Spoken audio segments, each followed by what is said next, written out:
orada elə bir şəxsiyyətlər dərs deyirdi ki, istər-istəməz insan özünü yığışdırırdı, bilirdi ki, indi mənim bu uşaqlarım, tələbələrim necə mənim yanımda fəxr edirlər ki, burada gəliblər, hazırlaşırlar. Mən ondan da artıq, məsələn, Moisenkonun emalatxanasında mən oxuyacağam. O adla mən getmişdim buradan. Orada Molnikov var idi, Areşnikov kimi böyük dahi rəssamlar var idi. Yəni, o böyük bir məktəb idi. O məktəbi o dövrdə yəni, keçmək çox çətin idi. Bir də, bilirsiniz, orada mən buradan oraya getmişdim ki, böyük şeylər götürüm, öyrənim, gəlim. Sözsüz akademiyadakı mühit ona çox şeyləri verir. Bir gün təhsilini başa vurub Bakıya dönmək istərkən müəllimləri getməməsi üçün çox təkid və təkliflər edirlər. Ancaq Sakit Məmmədov onu varlığı ilə çəkən bir yurtdan heç cürə kənar qala bilmir ki, bilmir. O vaxt məni dəvət elədi Boris Sergeyeviç Uqarov, akademiyanın prezidenti. Mənə dedi ki, sən niyə Bakıya gedirsən? Sən qal burada dərsdir. Dedim, xeyr, mən Bakıya getmək istəyirəm. Niyə? Dedi, axı, orada gedəcəksən, mən Bakını bilirəm, sən ev almaq, çətin olacaq. Sən Bakıda evin var? Dedim, xeyr, evim yox. Dedi, sən nə evin olmayacaq, nə bir şeyin. Hara gedirsən? Biz sənə slujebni evdə verək, qal burada və dərsdir.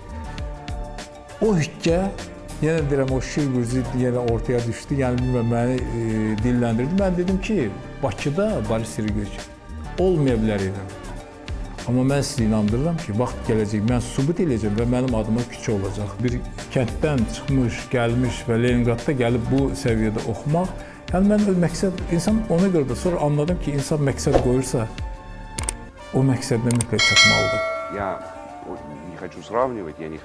Sakit Məmmədovda olan qəribə pozitiv enerji məni cəlb edir. Məncə, Sakit Məmmədov özünə məxsus texnika ilə çalışır. Bəlkə də buna texnika demək düzgün olmazdı. Amma onun işləmə texnikası çox xətlidir. Müqayisə etmək istəməzdim, amma onun əsərlərində 17-ci və 20-ci əsrin stilistikasını görürəm. Baxmayaraq ki, o çox müasir rəssamdır. Zaman başqa olduğu kimi, bəzən zamanənin insanları da fərqli olur. Nə illah edirsə, yaşlı nəslin nümayəndələrinin rəssamlıq emalatxanasına yol tapa bilmirdi. O indi də yaxşı başa düşür ki, bir sənətkar yalnız əsərləri ilə deyil, həm də yetişdirdiyi tələbələri ilə əsl sənətkardır. Bizim tanınmış rəssamlarımız emalatxanasını heç kimi buraxmırdılar. 20 yaşım vardı, hətta Əzimzadə oxuyanda emalatxana görməmişdim. Bilmirdim rəssam emalatxanası necə olur. Tarixdə qalmaq üçün, yaşamaq üçün təkcə əsərlərlə yox, tələbələrlə də qalmaq olar. Niyə? Çünki onlar öz çiyinlərində həmişə ustadlarını yaşadacaqlar. Mən istəyirəm ki, bunların hər biri məndən daha üstün olsun, amma nəticədə hara udur, Azərbaycanlıdır. Sakit Məmmədov sağına baxdı, soluna baxdı. Allahın da ona verdiyi bir güc vardı. Vaxtı gördü ki, məndən öncə onsuz da bunlar var. Mən insanlara yeni nə verə bilərəm? O da insanlara bu yeni sakitizm cəryanını gətirdi ki, bugün onun tələbələri sakitə bənzəmək istəyər. Amma sakit kimsəyə bənzəmir, çünki sakit impressionistdən doğan bir cəryanın içində yeni özünə məxsus bir cəryan yaratdı. Mənim yanıma çoxları gəlir. Tanınmış adamların övladları, tanınmamış adamların övladları. Hər kəs istəyir ki, mənim yanımda tələbələri, uşaqlarını gətirsinlər hazırlaşmağa. Əvvəla mən baxıram, əgər o uşaqda bir kiçik bir belə, necə deyim, belə bir az-azı da olsa, o məddahlıq, yaltaqlıq hiss edirəmsə, uşağı bu başdan götürür. Çünki bilirsiniz, yaxşı insandan yaxşı sənətkar demək olar. Pis insanın heç sənəti də lazımdır, heç kimi. Sakit'le 24 saat konuşsam yine onun niteliklerini saymakla bitiremem. O hakikaten Allah'ın dünyaya verdiği bir lütuf, bir dünya sanatçısı ve hakikaten müthiş bir ressam. Əsərləri ilə bir yerdə yetişdirdiyi tələbələri də var. Sakit Məmmədovun əsas amacı bu tələbələrinin azadlıqlarını qoruyub saxlamalarıdır. Hər zaman onların bir sənətkar kimi formalaşmalarında şəxsiyyətlərinin vacibliyini ön planda tutur. Onlara həmişə demişəm ki, siz o qədər də sadəlövh olmayın bu dünyada. Siz o qədər də, yəni bilirsiniz necə, bir kobud da çıxsa mən onu deyim, bir də bunlara mən o yekəxana olmağı öyrədirəm. Mən istəmirəm. Onlar yazıq vəziyyətdə sənətkar olmamalıdır. Sənətkar dünyada heç bir şeydən asılı olmayan, heç bir şeyə tabi olmayan, yəni azad bir insan olmalıdır. Və ona görə də mən onlarda o azadlığı yaratmağa çalışıram. Birinci növbədə özümü Azərbaycanın böyük bir vətəndaşı sayıram. Sonra rəssam. Məni qane eləyən mən Azərbaycan vətəndaşı olmağım. Həyata varlığı ilə elə bağlanıb ki, gözəlliklərin aşiqidir. Ən çox da yaratdığı obrazlar arasında həyata, yaşama, gözəlliyə meydan oxuyan qadın obrazlarına rast gələ bilərsiniz. Bu obrazların hər biri onun daxili dünyasının sönməyən işığından xəbər verir.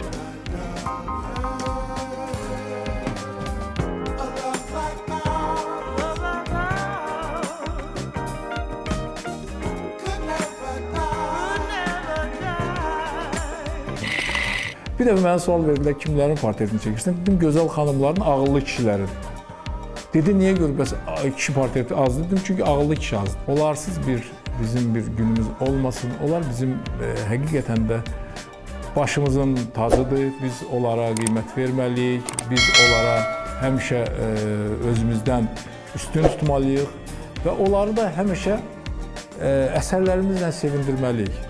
Mən də ona görə də çalışıram ki, onların portretlərini, onların öz sənətimdə onları kişiləri çəkmək maraqsızdır, açığını deyim. Nə var ki kişilərdə? İşlərinə diqqətlə baxsaz, elə düşünə bilərsiniz ki, o bu əsərlərini araya ərsəyə gətirmək üçün uzun zaman sərf edir.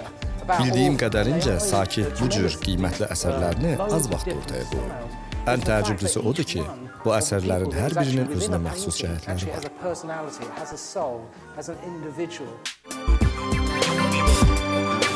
Övladları kimi sevdiyi tələbələrini həmişə təqdim etməkdən qürur hissi keçirir.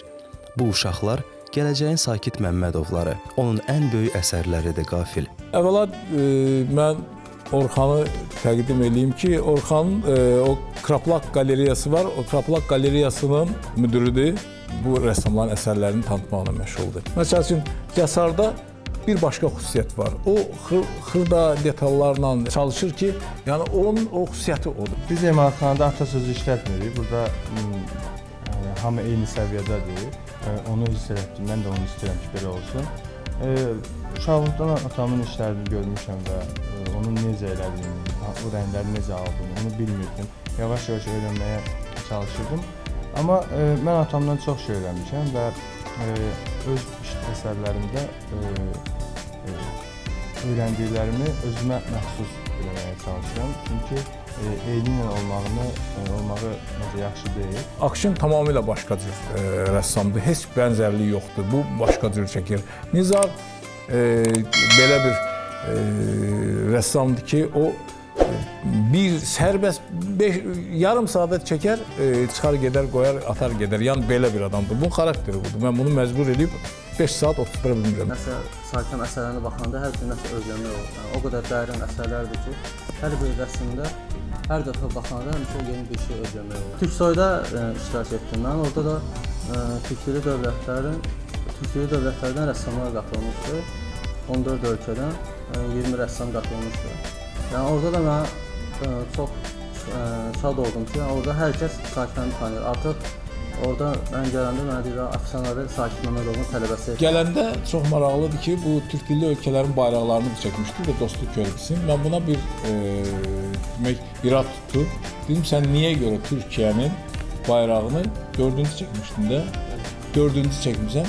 O da dedi ki, yəni bu əlifba sırası ilə olduğuna görə Türkiyə 4-cü sırada idi, əlifba sırası. Mən dedim ki, Türkiyə elə bir ölkədir ki, onu gərək əlifba sırasından yox, sən gərək orada ya birinci, ya da ikinci çəkərdin. Azərbaycanı, indi öz Azərbaycanlısan. Dedi, orada dedilər ki, əlifba sırası ilə çəksən yaxşıdır. Türkiyə elə bir bizim qardaş ölkədir ki, onu əlifba sırasına yox, onu sadəcə başda çəkmək lazım. Çünki həmişə bizim yanımızdadır. 6 yaşımdan atam əlimdən tuturdu, atamla emalatxanaya gəlirdik. O gündən də bu günə kimi rəssamlıqla məşğul olmuşam. Sonra mən 15 yaşımda Şah İsmayıl Xətai laureatıyam. Mənim dostlarım var, rəssamlıqdan 1-2 nəfər var, başı çıxıyor.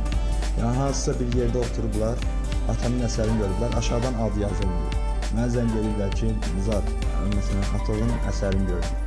Amma adı yazılmır. Deyirəm nəydən bilirsən? Deyir rəngindən. Amma rəssamlıqda başa çıxmır. Bizim tələbələr ayrı-ayrı, hər hansı öz stili var, amma ümumi əsərə baxanda, hər bir tələbənin əsərinə baxanda o əsərdə yəni bizim müəllimimizin, Sakit müəllimin öz rənglərinin ruhu var. Dilafruz həm batika rəssamıdır, həm də rəngkarlıqla məşğuldur. Əhval-ruhiyyəm pis olanda ya gəlirəm muzeyə, işlərinə baxıb daha yaxşı bir əhval-ruhiyyə tapıram, həvəslənirəm yeni bir əsəri yaratmaq üçün. Səbinə özünə məxsus tamamilə bir başqa, əksinə Cəsardan, Akşindən fərqli olaraq bu tamam başqa cür çalışır, sərbəst. Mən də uşaq yaşlarımdan Sakit müəllimin emalatxanasında Sakit müəllimdən təhsil almışam. Mən təkcə Sakit müəllimin gözəl təhsili ilə yanaşı o emalatxanada Sakit müəllimin mehribançılığını, isti münasibətini görmüşəm. Biz ümumiyyətlə orada həmişə bir ailə kimi olmuşam. Bizə ümumiyyətlə ara seçkiliyi ümumiyyətlə qoyulmayıb. Turanın isə özünə məxsus bir azadlığı var. Sakit müəllimin əsərlərini bəyənməmək mümkündür. Çünki onun rənglərin tablolarına baxanda rəngləri o qədər insana gözəl enerji bəxş edir ki, artıq işə baxandan sonra uzun müddət onun təsiri altında qalsa, tamamilə mənim dünya görüşümü dəyişdi. Yəni onun əsərləri, onun pedaqoq kimi bizə söylədiyi fikirləri. Xoş təsadüf nəticəsində Sakit müəllimi Əzimzadəni bitirəndən sonra muzeyinə gəldim və işlərinlə, əsərlərinlə daha yaxından tanış oldum və daha xoş təəssürat bağışladı. Sakit müəllim yaradıcılığı xüsusən bizə təbii təsir edir və yüksək səviyyədə təsir edir. Amma Sakit müəllim tək yaradıcılığı ilə yox, bizə tərbiyəvi cəhətdən də təsiri böyük olub, xarakterimizin dəyişməsində təsiri böyük olub. Bura gəldikdən sonra xalçalarında da rənglər dəyişdi. Bədbin rənglərdən çıxıb daha çox pozitiv rənglərə üstünlük verdi. Sakit müəllim əsərlərində ən çox qırmızıya üstünlük verilir. Məsələn, mən heç bir rəssamda o qırmızının bu qədər gözəl olduğunu görməmişəm. İlk Sakit müəllimdə görmüşəm ki, qırmızı bu qədər gözəl işlənilir, bu qədər adama zövq verir. Qırmızı çox çətin rəngdir, onu hər adam işlədə bilmir o qırmızı rəngi. Sakit müəllim elə əsəri var ki, ancaq qırmızıdan ibarətdir. Amma hərəsinə baxanda ayrı-ayrı tonlarda qırmızı vardır. Balaca uşaq idilər, bunlar gəlirdilər. Artıq o vaxtdan puxtalaşıblar. Artıq biz, mən bir fikrim var gələcəkdə bir akademiya açmaq, özəl akademiya. Və bu akademiyada mənim müəllimlərim elə bunlar olacaqlar.